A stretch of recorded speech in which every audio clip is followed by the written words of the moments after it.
I moved into this neighborhood thinking it was going to be a peaceful place to settle down, somewhere quiet where I could finally breathe after years of grinding work and sleepless nights building my business.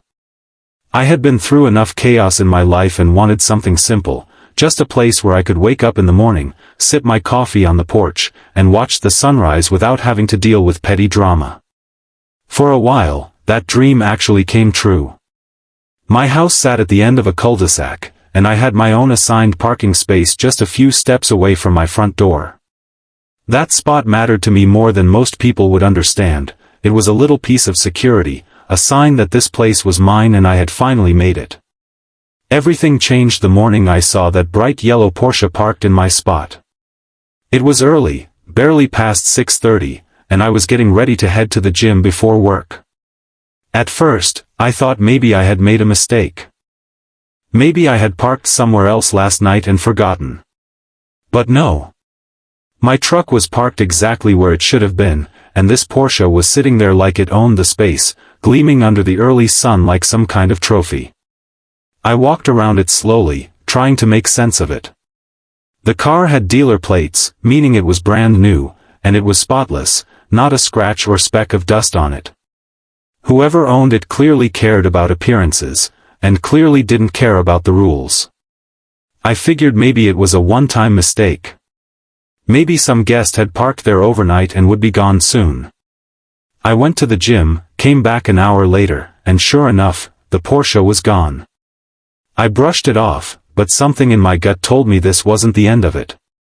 The next morning, the same thing happened. And the morning after that.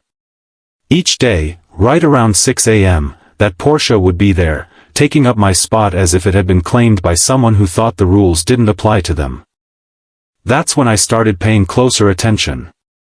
I sat by my front window one morning with a cup of coffee, waiting, and sure enough, I saw him, Karen's son. Karen was the self-proclaimed queen of the HOA, a woman who thought her word carried more weight than the bylaws themselves. She had a reputation in the neighborhood for being controlling, petty, and vindictive. She once sent out a community-wide email shaming a neighbor for leaving their trash cans out for 2 extra hours, and another time she threatened to fine an elderly couple because their Christmas lights were too bright. I had managed to stay off her radar so far, but I knew of her through whispers and stories passed around at block parties. And now here she was, standing in her driveway in a pink bathrobe, waving proudly as her son, who looked barely 20, pulled her brand new Porsche out of the driveway and right into my space. I couldn't believe it. Of all the spots on this street, of all the empty parking places, he had to pick mine. He got out of the car with a smug little smirk, adjusted his designer sunglasses, and strolled away like he didn't have a care in the world. I felt my jaw clench. I had worked too hard for this house, paid too much for the HOA fees, to have some spoiled kid take what I had earned. I walked outside, looked around for him, but he was already gone. That day I decided to be civil about it. I typed up a polite note and stuck it under the Porsche's windshield wiper, letting him know that this space was reserved and asking him not to park there again. The next morning, my note was gone, but the Porsche was still there. And just to rub it in, he had scribbled something on the back of the note before tossing it on the ground. It said, "Cry about it." That was the moment I knew this wasn't an accident. This was deliberate. And if he thought I was going to roll over and let him disrespect me like that, he was dead wrong. The next morning, I decided to wait outside. I woke up before dawn, grabbed my thermos of coffee, and parked myself in a lawn chair right next to my spot. The air was cool, the street still quiet, and I could hear the faint hum of sprinklers down the block. At exactly 6:15, I heard the rumble of the Porsche's engine. It turned out of Karen's driveway like clockwork, headlights washing over me as it rolled closer. I didn't move, didn't blink, I just waited.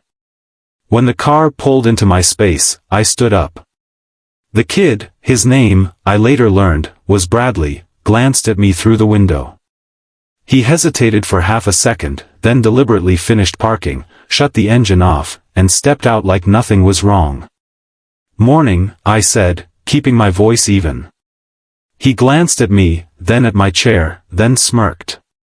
"Morning," he said casually, slipping on those sunglasses of his again. "You know this is a reserved spot, right?" I asked. He tilted his head as if he hadn't heard me. "What's that?" "This is my assigned parking space," I repeated, pointing at the painted number on the curb that matched my house. "Oh." He looked down at the curb like he'd never noticed it before, then shrugged. "Cool story, man." "Cool story?" I repeated, my patience wearing thin. "Yeah," he said, walking off toward the park down the street. "Guess you'll just have to call the tow truck or something." I watched him go, my hands tightening into fists. That's when I saw Karen step out of her front door, her coffee mug in hand, and give me a little wave like this was all perfectly normal. "Is there a problem?" she called out sweetly. "Yeah," I said, turning to face her.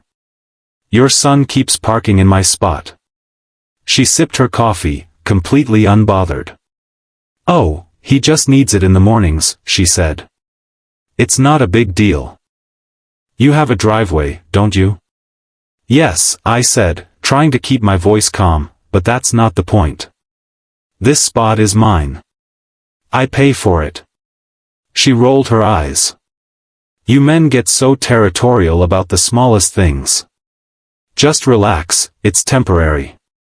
He's getting used to driving the Porsche and prefers backing out of the driveway with plenty of space. It's just easier if he parks there. "That's not how this works," I said sharply. "He can park in front of your house, or down the street like everyone else's guests. Not here." Karen's expression shifted from fake sweetness to that cold, smug look she was infamous for. "Listen," she said, stepping closer, "I'm the head of the HOA. If I say it's fine, then it's fine. Why don't you go inside and stop making a scene?" I felt my blood pressure spike. "This isn't your decision to make. HOA president or not, the bylaws are clear. Assigned parking is assigned parking. If he parks here again, I'll have the car towed." For a moment, her face hardened, then she gave me this little laugh like I had just told a joke. "Go ahead," she said. "But you better believe we'll fine you for it. And don't forget, I see everything that happens in this neighborhood."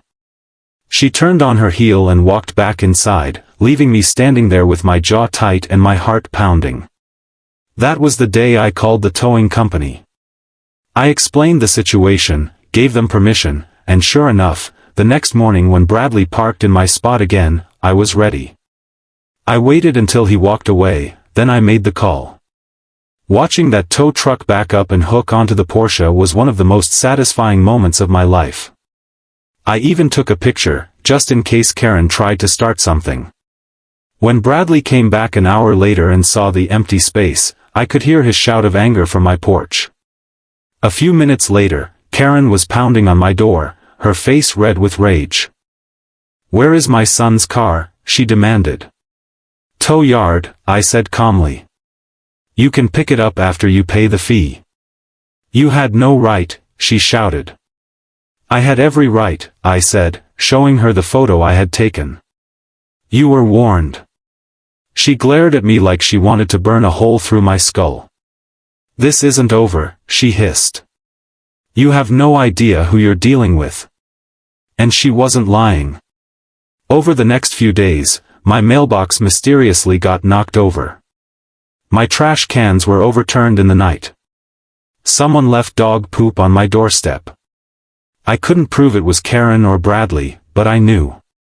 Every time I saw that Porsche back in my spot, because yes, he started parking there again within days, I knew this had gone from petty to personal.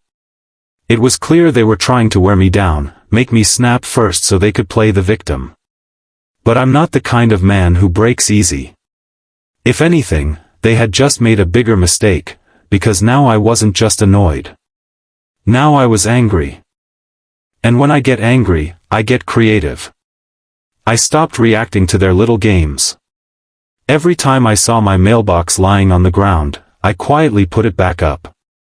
Every time I found trash thrown on my lawn, I cleaned it up without a word.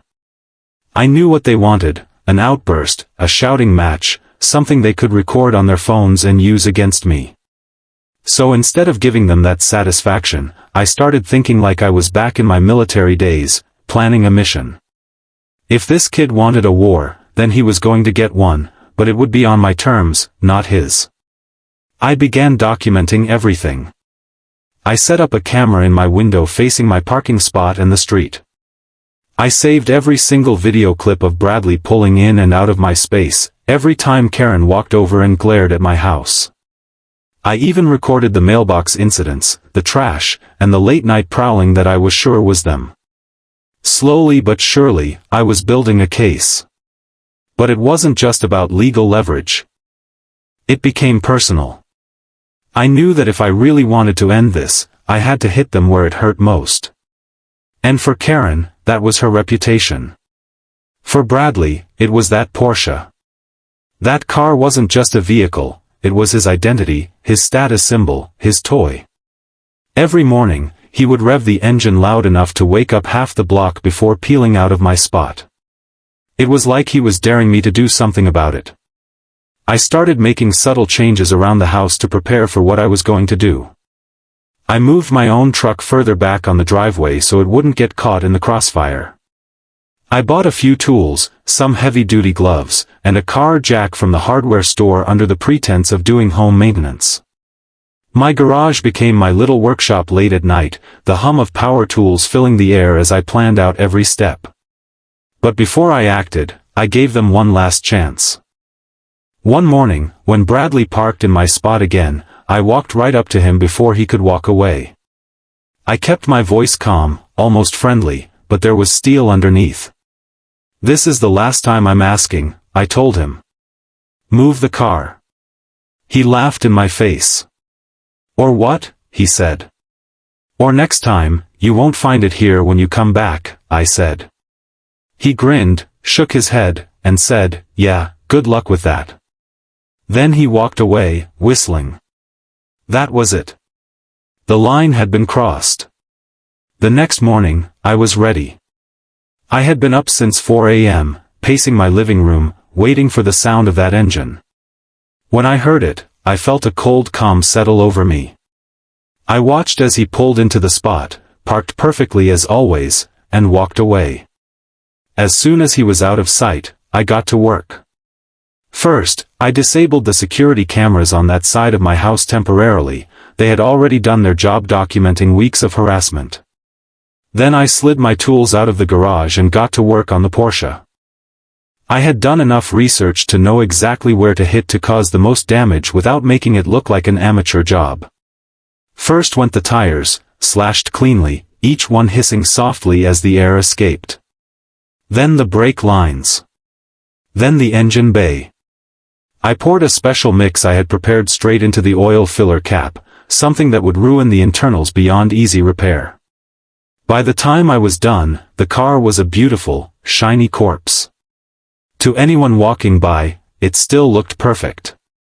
But I knew that the next time Bradley tried to drive it, it wouldn't even make it out of the spot. I cleaned up carefully, making sure there wasn't a trace of evidence left behind. When I was done, I sat on my porch with my coffee, waiting for the show.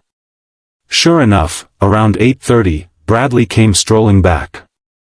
He slid into the driver's seat, started the engine, and immediately, something went wrong. Smoke began pouring out from under the hood, the dashboard lit up with warning lights, and the engine sputtered and died. He tried again, but the car refused to start. I could hear his panicked voice as he called Karen, then a tow truck, then some friend of his. Within an hour, the Porsche was being hauled away, again, but this time on a flatbed, dead as a rock. I watched from my porch as Karen stood there, shrieking into her phone, waving her arms around like a madwoman. For the first time since this all began, I smiled. This wasn't just about parking anymore. This was about respect. And now they knew exactly what I was capable of. Karen came storming over to my house that same afternoon, and this time she didn't bother knocking. She pounded on my door with such force I thought the glass might crack. When I opened it, she was shaking with fury. "You think you're clever, don't you?" she hissed. I leaned against the doorframe, calm as ever. "I have no idea what you're talking about." "You sabotaged my son's car," she screamed. "Prove it," I said simply. Her face turned red. "I don't have to prove anything. I'm filing a complaint with the HOA and the police. You're going to regret this." I shrugged. "Go ahead. While you're at it, tell them about how your son has been illegally parking in my spot for weeks and how you've been vandalizing my property. I have plenty of video evidence if they'd like to see it." For the first time, she faltered. Her lips tightened as if she wanted to argue, but she saw the look in my eye and knew I wasn't bluffing. That evening, I sent a carefully written email to the HOA board, everyone except Karen, detailing the harassment I'd endured. I included dates, times, screenshots from the video footage, and even the nasty note Bradley had left me. By morning, my inbox was flooded with responses from board members who were shocked and embarrassed by Karen's behavior.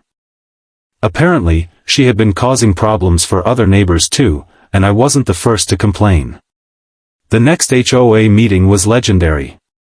I showed up early, printed copies of everything, and handed them out to every board member and neighbor who attended. When it was my turn to speak, I calmly laid out the entire timeline of events, from the first day Bradley parked in my spot to the most recent sabotage of my mailbox. I played clips from my security footage on a portable projector so everyone could see with their own eyes. Karen tried to interrupt me multiple times, but the board president, a man who clearly had grown tired of her antics, told her to sit down and be quiet until it was her turn. When she finally got to speak, she tried to spin the story, painting Bradley as a good kid who was just going through a phase and accusing me of overreacting. But the evidence was overwhelming. Neighbor after neighbor stood up and shared their own stories about Karen's petty harassment and Bradley's entitled behavior, speeding down the street, blaring music at night, parking wherever he wanted. By the end of the meeting, the board voted unanimously to fine Karen for repeated violations, suspend her from her position as HOA president, and warn Bradley that any future infractions would result in legal action. I could see the humiliation on Karen's face as she sat there, stewing, forced to listen as the neighborhood turned against her. For years, she had lorded over everyone like a dictator, and now she was finally being held accountable. But the fallout didn't stop there. Word spread quickly about Bradley's Porsche being destroyed, and while no one could prove I had done it, people whispered about it at block parties and laughed behind their hands. Bradley stopped showing up in the mornings, probably because he didn't have a car to show off with anymore. For weeks, Karen kept her head down, barely even making eye contact when she drove past my house. I kept waiting for some kind of revenge play, some last desperate act, but it never came. If anything, she seemed defeated. Her power over the neighborhood was gone, her son's pride and joy was gone, and everyone knew she had been put in her place. One Saturday morning, I stepped outside to grab the mail and saw her across the street, trimming her bushes. For the first time, she didn't glare at me. Instead, she just nodded silently, almost like a truce. I nodded back and went inside, feeling like the war was finally over. But deep down, I knew that what I had done wasn't just about teaching them a lesson. It was about standing up for myself, about refusing to let someone walk all over me.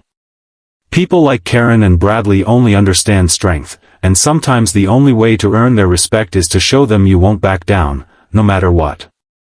That night, I sat on my porch with a beer, watching the sun go down over the cul-de-sac.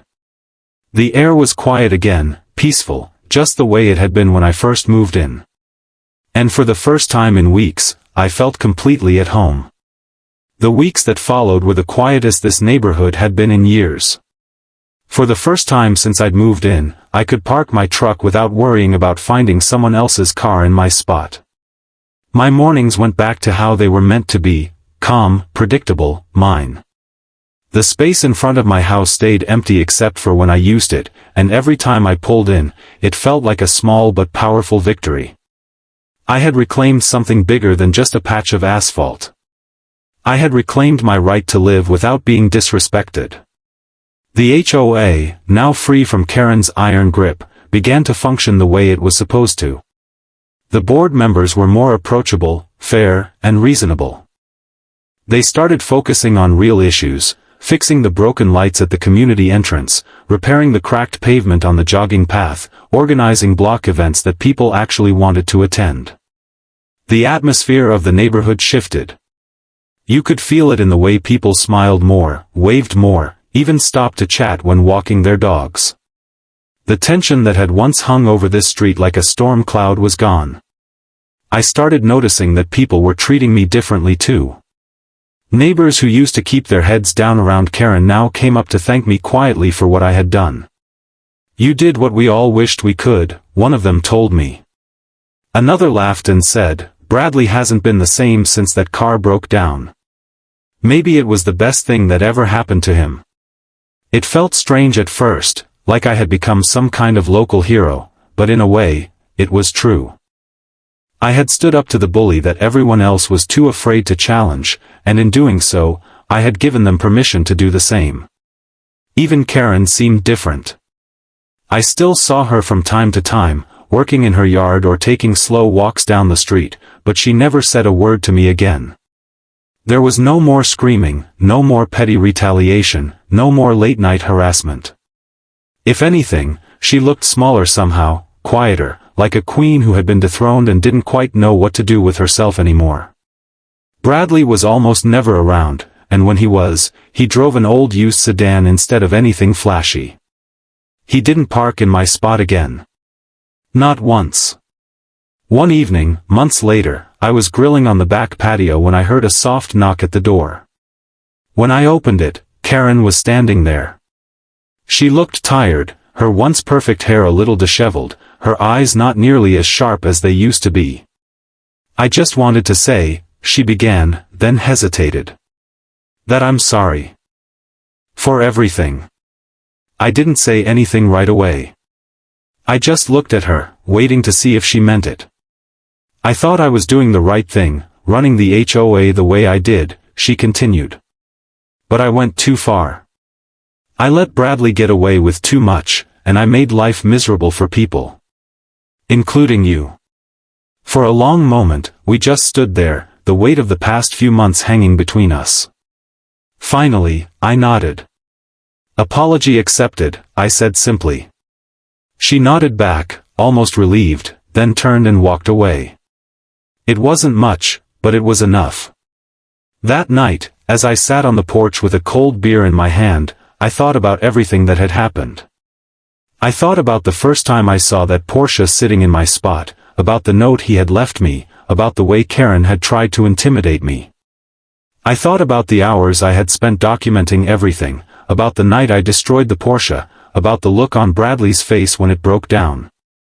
And I realized something: this wasn't just about revenge. It was about reclaiming balance.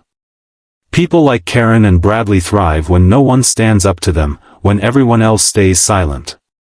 But the moment someone pushes back, their power starts to crumble.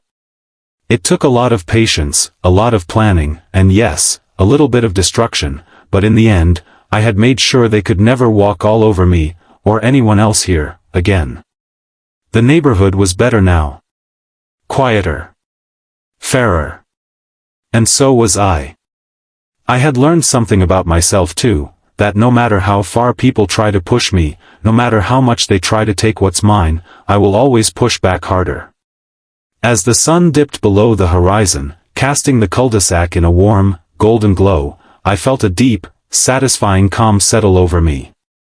The war was over, the neighborhood was mine again, and the Porsche was just a memory, a very expensive lesson that Karen and her son wouldn't soon forget.